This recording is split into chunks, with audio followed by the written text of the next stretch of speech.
Hello, हाय, नमस्कार, जय श्री कृष्ण, राधे राधे। कैसे हाल चाल सबके? बढ़िया। तो शुरू करें।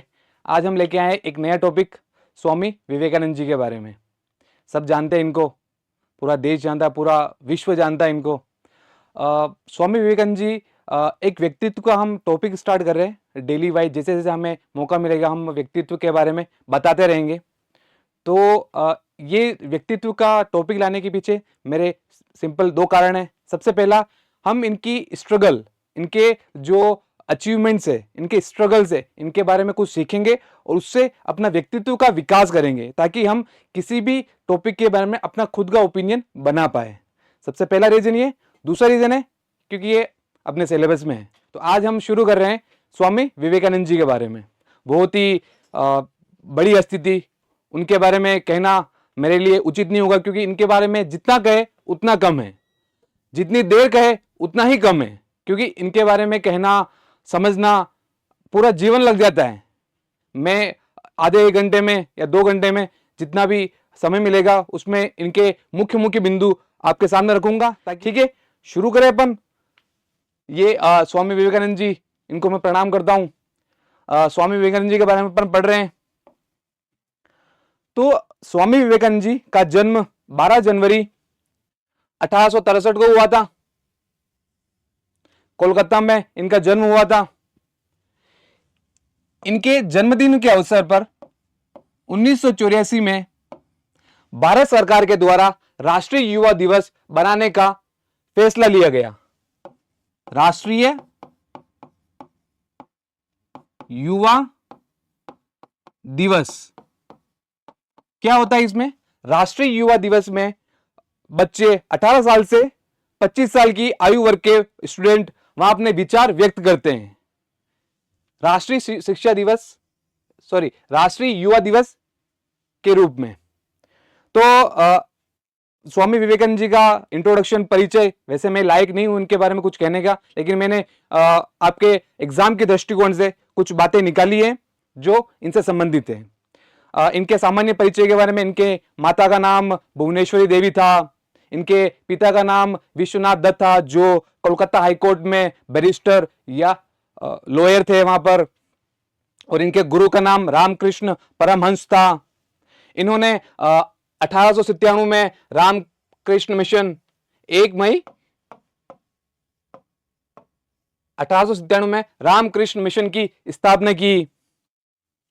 फिर 1956, ये डेट इसलिए महत्वपूर्ण है क्योंकि ईश्वर चंद विद्यासागर जिन्होंने विधवा पुनर्विवाह अधिनियम को पारित करवाया। 1956 के टाइम पे कौन गवर्नर था?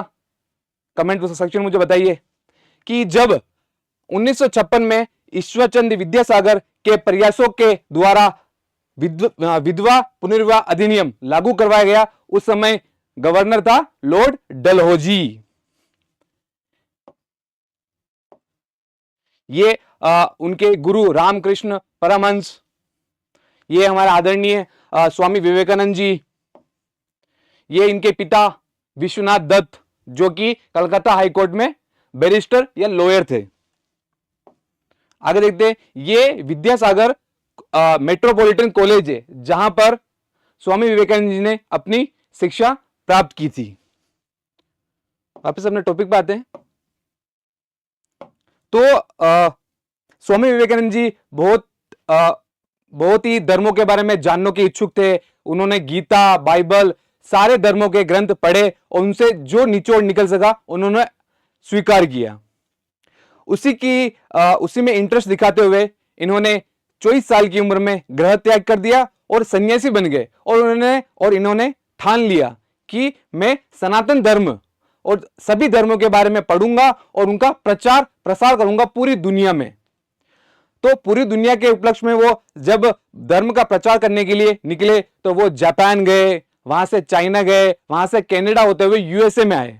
तो यूएसए में इन्होंने लगभग 2 साल बिताए वहां पर। और वहां पर 11 सितंबर 1893 को एक विश्व धर्म समाज सम्मेलन, प्रश्न आता है यहां पर कि विश्व धर्म समाज सम्मेलन कब आयोजित किया गया और कहां आयोजित किया गया? कब आयोजित किया गया? 11 सितंबर 1893, 1893 में शिकागो, जो कहां आता है? यूएसए में। वहां पर विश्व धर्म समाज का सम्मेलन आयोजित किया गया। वहां पर स्वामी विवेकानंद जी को आमंत्रित किया गया और वो भारत का प्रतिनिधित्व करते हुए विश्व धर्म समाज सम्मेलन में सनातन धर्म को प्रचार प्रसार के लिए उन्हें शिकागो बुलाया गया और वहां उन्होंने स्पीच दी, भाषण दिया। उनका भाषण में शुरू में उन्होंने अमेरिका के निवासियों को संबोधित किया। उन्होंने कहा, स्वामी विवेकानंद जी ने कहा कि अमेरिका के मेरे भाइयों और बहनों, उसी टाइम पे उनकी जो अनाउंसमेंट थी, जो उनके एनलाइटमेंट के आइडियाज थे, वो सारे पब्लिक के बीच में पहुंच गई। वहां पे सम्मेलन में उन्होंने ये कहा कि मैं एक ऐसे धर्म से, ऐसे राज्य, ऐसे प्रदेश, ऐसे देश से आता हूं जहां पर धर्म में सहनशीलता और सार्वभौमिक स्वीकृति को बढ़ावा देते हैं। उन्होंने यह कहा कि मैं एक ऐसे धर्म से, एक ऐसे देश से आता हूं जहां पर सार्वभौमिक भाईचारा की प्रकृति सिखाई जाती है। उन्होंने सभी धर्मों को एक माना और कहा, सभी धर्म जो भारत में आए थे, रहे हैं और रहेंगे। उन्होंने सभी धर्मों का आदर करते हुए कहा कि भारत एक ऐसी जन्मभूमि है जहां पर पारसी, सिख, हिंदू और मुस्लिम की प्रताड़ना से वो भारत आए तो उनको वहां पर शरण दी गई। यहूदी जब यूरोप में उन पे रोमन के द्वारा अत्याचार किया जा रहा था, तब उनको दक्षिण भारत में यहूदियों को भारत में शरण दी गई। उसी प्रकार जब मिडिल ईस्ट में, मध्य एशिया में मुस्लिमों पर अत्याचार हो रहे थे, तब भारत ने ही अपने धर्म के प्रति सेक्युलरिटी दिखाते हुए अपने यहां पर शरण दिया। तो उन्होंने यही कहा कि मैं किसी भी धर्म में हिंसा, कट्टरता और सांप्रदायिक भावना का विरोध करता हूं और मैं इसको खत्म करने के लिए, चाहे तलवार से, चाहे कलम से खत्म करने के लिए हमेशा ही उत्साहित रहूंगा। तो स्वामी विवेकानंद जी ने शिकागो की विश्व धर्म समाज सम्मेलन में ये कुछ बातें कही। आगे चलते हैं अपन। ये मैंने बताया, रामकृष्ण परमहंस स्वामी विवेकानंद जी, उनके पिता विश्वनाथ दत्त, इन्होंने विद्यासागर मेट्रोपॉलिटन कॉलेज, वहां से उन्होंने अपनी पढ़ाई कंप्लीट की। ये जब 24 साल की उम्र में उन्होंने घर त्याग दिया और सन्यासी रूप लिया, जिसमें सनातन धर्म का प्रचार प्रसार करने का उन्होंने फैसला लिया। तब ये अपने भक्तगणों को सनातन धर्म के बारे में जो उन्होंने पढ़ा था, सारे धर्मों की किताबों से संबंधित सब कुछ पढ़ा था, उनका प्रचार विस्तार करते हुए। अब विवेकानंद जी के बारे में बहुत सारी चीजें हैं। आप सामान्य, ये तो अपने सामान्य ज्ञान की बात की कि विवेकानंद जी क्या थे, उन्होंने क्या किया और क्या वो करने गए थे। तो अब हम सिलेबस अपने पाठ्यक्रम के हिसाब से पढ़ेंगे कि स्वामी विवेकानंद जी की इंपॉर्टेंस अपने एक तो व्यक्तित्व को डेवलप करने के लिए, अपनी पर्सनालिटी डेवलपमेंट के लिए, तथा सिलेबस के अनुसार, पाठ्यक्रम के अनुसार हमें उनसे क्या सीखना चाहिए और एग्जाम में अच्छे नंबर कैसे आएंगे। तो उनके लिए सबसे पहले विवेकानंद जी ने धर्म पर क्या कहा, हम देख रहे हैं कि विवेकानंद जी ने धर्म पर क्या कहा। तो विवेकानंद जी धर्म पर उन्होंने बहुत सारी टिप्पणियां की, जिसमें सबसे पहला आता है कि उन्होंने सभी धर्मों का सम्मान किया। उन्होंने कहा कि जैसे विभिन्न नदियां एक समुद्र में आके मिलती है, उसी प्रकार सारे धर्म, जैसे पारसी, जैसे हिंदू, जैसे यहूदी, इन सारे धर्म ये एक ही सत्य, एक ही ब्रह्म की ओर जाते हैं। उन्होंने कहा कि रास्ते, सभी धर्मों के रास्ते और तरीके अलग अलग हो सकते हैं, लेकिन उनका सत्य, उनका ब्रह्म, उनका जो टारगेट, एम, वो एक ही होगा।